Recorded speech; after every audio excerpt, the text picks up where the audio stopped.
Hello friends, നമസ്കാരം. നമ്മളിന്ന് പഠിക്കുന്നത് തുടക്കത്തിൽ മാർക്കറ്റിൽ വരുന്ന ആൾക്കാർ, ട്രേഡേഴ്സ് ആയിക്കോട്ടെ നിക്ഷേപകരായിക്കോട്ടെ, അവർ അറിഞ്ഞിരിക്കേണ്ട പ്രധാനപ്പെട്ട 10 അടിസ്ഥാനപരമായിട്ടുള്ള കാര്യങ്ങൾ. ആദ്യത്തേത്, understand the basics of stock market. മാർക്കറ്റിന്റെ അടിസ്ഥാനപരമായിട്ടുള്ള കാര്യങ്ങളെല്ലാം മനസ്സിലാക്കിയിരിക്കുക. പ്രധാനപ്പെട്ട ചില കൺസെപ്റ്റുകൾ, സ്റ്റോക്ക് എന്താണ്, ഷെയർസ് എന്താണ്, ഇക്വിറ്റി എന്താണ്. സ്റ്റോക്കും ഷെയർസും ഇക്വിറ്റിയും നമ്മളെ സംബന്ധിച്ചിടത്തോളം ഒരേ കാര്യം തന്നെയാണ്.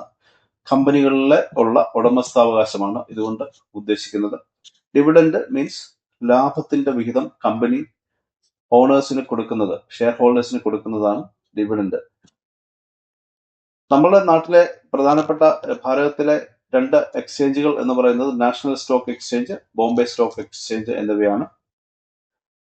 പിന്നെ നമ്മൾ ചെയ്യേണ്ടത് അടിസ്ഥാനപരമായിട്ടുള്ള കാര്യങ്ങൾ പഠിക്കുക. വിശ്വാസ്യതയുള്ള വെബ്സൈറ്റുകളിൽ നിന്നോ ചാനലുകളിൽ നിന്നോ അല്ലെങ്കിൽ മറ്റെന്തെങ്കിലും റിസോഴ്സുകൾ, ഉദാഹരണത്തിന് ദ ഇന്റലിജന്റ് ഇൻവെസ്റ്റർ എന്നുള്ളത് വളരെ പ്രധാനപ്പെട്ട ഒരു പുസ്തകമാണ്. അദ്ദേഹം ബെഞ്ചമിൻ ഗ്രഹാം എന്നാണ് വാല്യൂ ഇൻവെസ്റ്റിംഗിന്റെ പിതാവെന്ന് അറിയപ്പെടുന്ന ഒരു വ്യക്തിയാണ്. ഒരു അമേരിക്കൻ ഇൻവെസ്റ്റർ ആയിരുന്നു, അധ്യാപകനായിരുന്നു. അദ്ദേഹത്തിന്റെ ഒരു ബുക്കാണ് ഇന്റലിജന്റ് ഇൻവെസ്റ്റർ. ഇത് വായിച്ചു കഴിഞ്ഞാൽ ഒരുപാട് കാര്യങ്ങൾ മനസ്സിലാക്കാം. ഇതൊക്കെയാണ് ആദ്യത്തെ ഒരു ലെവലിൽ ചെയ്യേണ്ട കാര്യങ്ങൾ.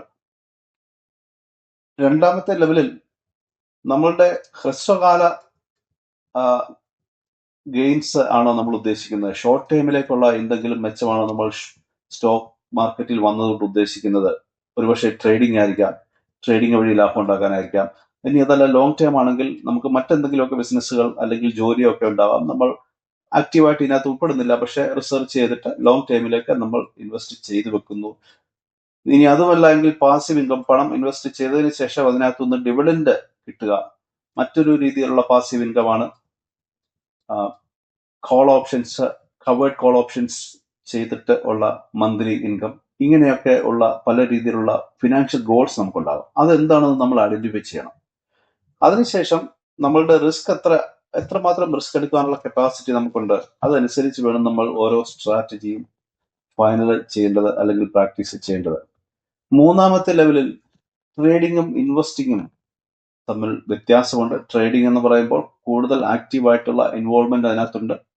ഷോർട്ട് ടൈമിലേക്കായിരിക്കും പലപ്പോഴും ട്രേഡിംഗ് ചെയ്യുന്നത്. ഇൻവെസ്റ്റിംഗ് എന്ന് പറയുമ്പോൾ നമ്മൾ ഇൻവെസ്റ്റ് ചെയ്ത് ഒരുപക്ഷെ ട്രേഡിംഗ് ചെയ്തതിന് ശേഷം ഇൻവെസ്റ്റ് ചെയ്ത് കുറച്ച് സമയം അതിന് കൊടുത്ത് വേണ്ട രീതിയിൽ അത് മാനേജ് ചെയ്യുന്ന ഒരു സിസ്റ്റമാണ്. ട്രേഡിങ്ങിലേക്ക് വരുമ്പോൾ പലപ്പോഴും ഷോർട്ട് ടൈമാണ്. മാർക്കറ്റിലെ മൂവ്മെന്റുകൾ അടിസ്ഥാനമാക്കിയാണ് നമ്മൾ ട്രേഡുകൾ എടുക്കുക. അതിനെ ട്രേഡിംഗ് എന്ന് പറയും. ഇൻവെസ്റ്റിംഗ് എന്ന് പറയുമ്പോൾ പലപ്പോഴും ലോങ് ടൈം ആയിരിക്കും. ദീർഘകാല അടിസ്ഥാനത്തിലാണ് ഇൻവെസ്റ്റ് ചെയ്യാറുള്ളത്. വെൽത്ത് ജനറേറ്റ് ചെയ്യുക എന്നുള്ളതാണ് അവിടുത്തെ ഉദ്ദേശം. നമ്മളുടെ പേഴ്സണാലിറ്റി അനുസരിച്ച്, നമ്മളുടെ ലക്ഷ്യങ്ങൾ അനുസരിച്ച്, റിസ്ക് എടുക്കുവാനുള്ള നമ്മളുടെ കപ്പാസിറ്റി അനുസരിച്ച് നമുക്ക് ഇതിൽ ഏത് വേണമെങ്കിലും തിരഞ്ഞെടുക്കാം. ഒരുപക്ഷെ ഇത് രണ്ടും കൂടെ വേണമെങ്കിലും മിക്സ് ചെയ്ത് നമുക്ക് ചെയ്യാവുന്നതേ ഉള്ളൂ. നാലാമത്തെ കാര്യം, ചെറിയ രീതിയിൽ തുടങ്ങുക. നമുക്ക് നഷ്ടപ്പെട്ടാലും കുഴപ്പമില്ല എന്നുള്ള ഒരു എമൗണ്ട് വെച്ച് വേണം നമ്മൾ ആദ്യം ഇതിനകത്ത് സ്റ്റാർട്ട് ചെയ്യാൻ. കാരണം നമുക്ക് പഠിച്ചിട്ട് വേണമല്ലോ ചെയ്യാൻ. ഓരോ കാര്യങ്ങൾ ശരിക്കും പഠിക്കണമെന്നുണ്ടെങ്കിൽ നമുക്ക് ഇതിനകത്ത് ആക്ച്വലി ഇറങ്ങി കുറച്ച് കളിക്കേണ്ടതായിട്ട് വരും. അപ്പോൾ ആ ഒരു കാലഘട്ടത്തിൽ നമ്മുടെ ക്യാപിറ്റൽ, എല്ലാ ക്യാപിറ്റലും കൂടെ ഒരുമിച്ചിടാതെ കുറച്ച് മാത്രം കൊണ്ടുവന്ന് ചെയ്ത് പഠിക്കുക. എല്ലാ സമ്പാദ്യവും ഒരുമിച്ച് കൊണ്ടുവരുന്ന ഒരു നടപടി ചെയ്യരുത്. ആദ്യത്തെ ലെവലിൽ കാര്യങ്ങൾ പഠിക്കുക, എക്സ്പീരിയൻസ് നേടുക എന്നത് തന്നെയാവണം നമ്മളുടെ ലക്ഷ്യം. കാരണം ഓരോ ഫീൽഡിലും പല വർഷങ്ങളോളം ഉള്ള ഒരു ഡോക്ടർ ആവണമെങ്കിൽ 5-8 വർഷം പഠിച്ച് ഒരുപാട് പണമൊക്കെ ചിലവാക്കി ഒരുപാട് കാര്യങ്ങൾ പഠിച്ചതിന് ശേഷമാണ് അവർ ഡോക്ടേഴ്സ് ആവുന്നത്. എന്നിട്ടാണ് അവരൊരു സർജറി നടത്തുന്നത്. അതുപോലെ തന്നെയാണ് ഓരോ ഫീൽഡിലും. ഒരു ലോയർ ആണെങ്കിൽ അദ്ദേഹത്തിനും 5 വർഷം പഠിക്കണം, അല്ലെങ്കിൽ 3 വർഷം ഡിഗ്രി കഴിഞ്ഞ് പഠിക്കണം, അതിനുശേഷം പ്രാക്ടീസ് ചെയ്യണം. അങ്ങനെ ചെയ്താണ് ഓരോ ആൾക്കാരും ഓരോ പ്രൊഫഷണൽ മേഖലയിൽ എത്തിപ്പെടുന്നത്. അതുപോലെ തന്നെയാണ് ഇൻവെസ്റ്റിങ്ങും. ഒരുപക്ഷെ അത്രയൊന്നും വേണ്ട എങ്കിലും ഒരു മിനിമം നോളജ് കാര്യങ്ങളും നമ്മൾ ഇതിനകത്ത് നേടിയെടുത്തതിന് ശേഷം മാത്രമേ കൂടുതൽ ഫണ്ട് ഇൻവെസ്റ്റ് ചെയ്യാവൂ. Research and analyse stocks. സ്റ്റോക്കുകളെ പറ്റി, സ്റ്റോക്ക് വാങ്ങുന്നതിന് മുമ്പ് നമ്മളൊരു റിസർച്ച് ചെയ്യുന്നത് നല്ലതാണ്. ക്യാഷ് മാർക്കറ്റിൽ നമ്മൾ ചെയ്യുമ്പോൾ, ഉദാഹരണത്തിന് ഇൻവെസ്റ്റ് ചെയ്യുകയാണെങ്കിൽ സ്റ്റോക്കിനെ പറ്റി അനലൈസ് ചെയ്യാൻ നമ്മൾ അറിഞ്ഞിരിക്കണം. ഫണ്ടമെന്റൽ ആയിട്ടുള്ള കാര്യങ്ങൾ, ഇൻഡസ്ട്രിയിലെ ട്രെൻഡുകൾ അറിയാൻ നമ്മൾ ശ്രമിക്കണം. ഫണ്ടമെന്റൽ എന്ന് പറയുമ്പോൾ ഒരു സ്ഥാപനത്തിന്റെ, ഒരു കമ്പനിയുടെ, ഒരു ബിസിനസിന്റെ സാധ്യതകൾ, അത് ഏത് ഫീൽഡിലാണ് അവർ നിൽക്കുന്നത്, എന്താണ് അവരുടെ ഫിനാൻഷ്യൽ ബാക്ക്ഗ്രൗണ്ട്, മാനേജ്മെന്റിന്റെ ക്വാളിറ്റി, ഈ വക കാര്യങ്ങൾ നമ്മൾ മനസ്സിലാക്കുന്നതാണ് ഫണ്ടമെന്റൽ അനാലിസിസ്. ടെക്നിക്കൽ അനാലിസിസ് എന്ന് പറയുമ്പോൾ പ്രൈസ് എങ്ങനെ പോകാൻ സാധ്യതയുണ്ട് എന്നുള്ളത് ചാർട്ടുകളും മറ്റു പല ഇൻഡിക്കേറ്റേഴ്സും, RSI അല്ലെങ്കിൽ സൂപ്പർ ട്രെൻഡ്, അങ്ങനെയൊക്കെയുള്ള ഒരുപാട് ഇൻഡിക്കേറ്റേഴ്സ് ഉണ്ട്. ഇതൊക്കെ നോക്കി മനസ്സിലാക്കുന്ന ഒരു ഇൻവെസ്റ്റിംഗ്, ഒരു ട്രേഡിംഗ് ഫീൽഡാണ് ടെക്നിക്കൽ അനാലിസിസ് എന്ന് പറയുന്നത്. ഒരുപക്ഷെ ഇത് രണ്ടും കമ്പൈൻ ചെയ്ത് വേണമെങ്കിലും നമുക്ക് ചെയ്യാവുന്നതേ ഉള്ളൂ. ആറാമത്തെ കാര്യം, നമ്മളൊരു നല്ലൊരു വിശ്വസിക്കാൻ പറ്റുന്ന ഒരു ബ്രോക്കറെ തിരഞ്ഞെടുക്കുക എന്നുള്ളതാണ്.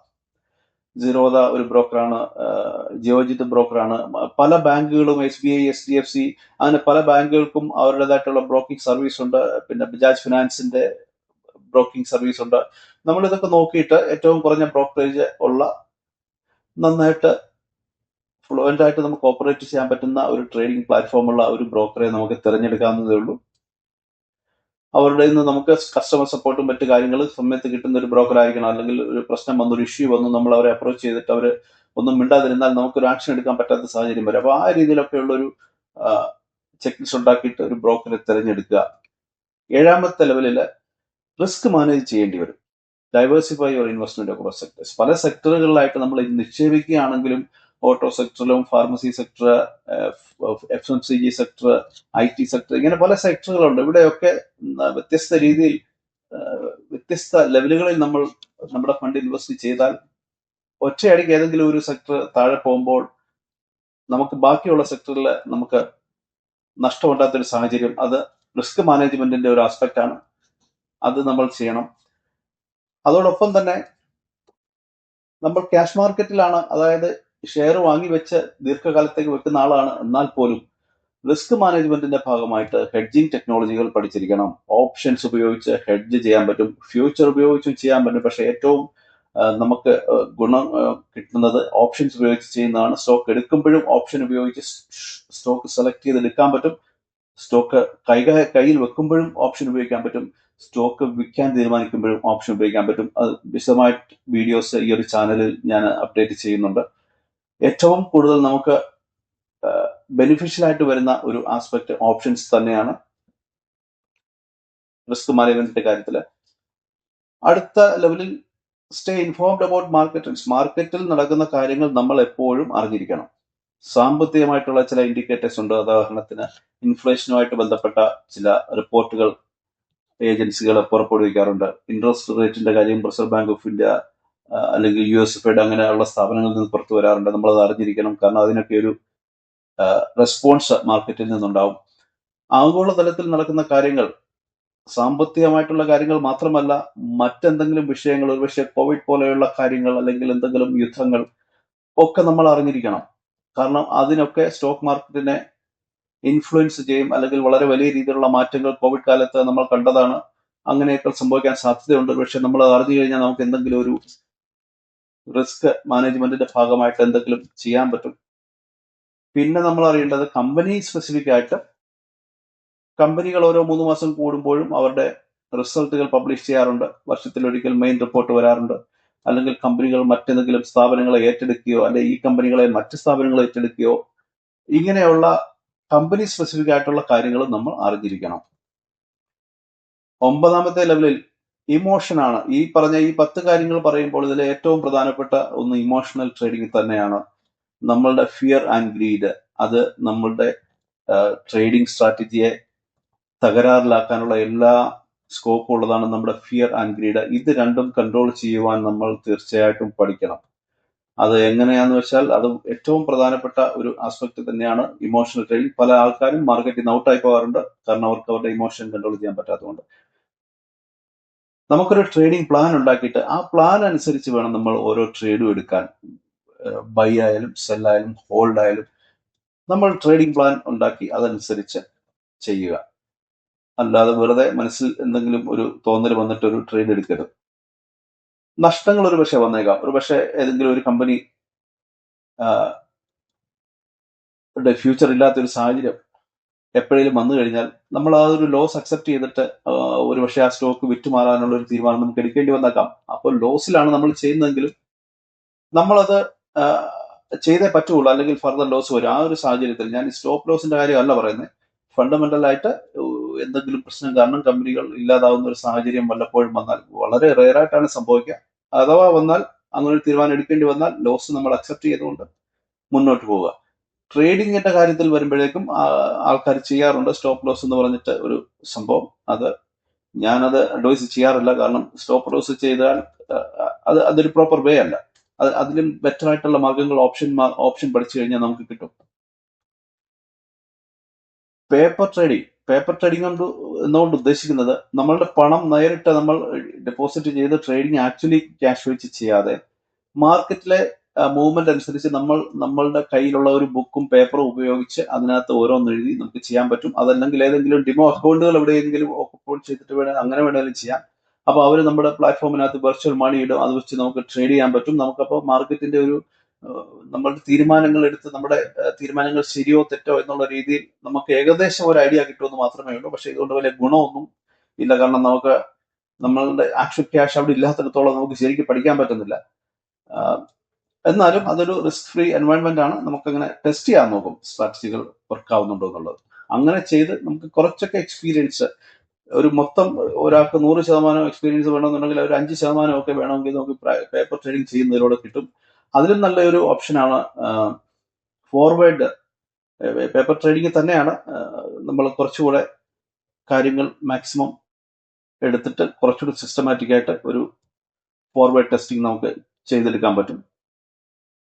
എന്തായാലും റിയൽ ഫണ്ട് ഇട്ട് ട്രേഡ് ചെയ്യുന്നതിന് മുമ്പ് മാക്സിമം അറിവ് നേടിയെടുക്കുക, അതാണ് നമ്മൾ ഉദ്ദേശിക്കുന്നത്. അപ്പൊ നമ്മൾ 10 പോയിന്റ് കവർ ചെയ്തു. പ്രധാനമായിട്ടും മനസ്സിലാക്കേണ്ടത് അടിസ്ഥാനപരമായിട്ടുള്ള കാര്യങ്ങൾ പഠിച്ച് നല്ലൊരു ഫൗണ്ടേഷൻ നേടിയെടുക്കുക. അറിവ് ആവശ്യമാണ്, ഡിസിപ്ലിൻ ആവശ്യമാണ്, നിരന്തരം ലേൺ ചെയ്തുകൊണ്ടിരിക്കണം. അത് നമ്മൾ അറിയണം. എന്നാൽ മാത്രമേ നമുക്ക് വിജയിക്കാൻ സാധ്യമാകുള്ളൂ. ഈ മേഖലയിലല്ല, ഏത് മേഖലയിലും അങ്ങനെ തന്നെയാണ്. ഇത് സ്റ്റാർട്ട് സ്മോൾ, ചെറിയ രീതിയിൽ തുടങ്ങുക, കാര്യങ്ങൾ അറിഞ്ഞ് ചെയ്യുക. ഏറ്റവും പ്രധാനപ്പെട്ടത് റിസ്ക് മാനേജ് ചെയ്യുക. ഇത്രയും ചെയ്തു കഴിഞ്ഞാൽ നമ്മളുടെ ഫൗണ്ടേഷൻ ഏകദേശമായി എന്ന് പറയാം. നമുക്ക് കാര്യങ്ങൾ പഠിച്ചു തുടങ്ങാൻ പറ്റും. Thank you for watching. Please like, share, comment and subscribe. Happy investing.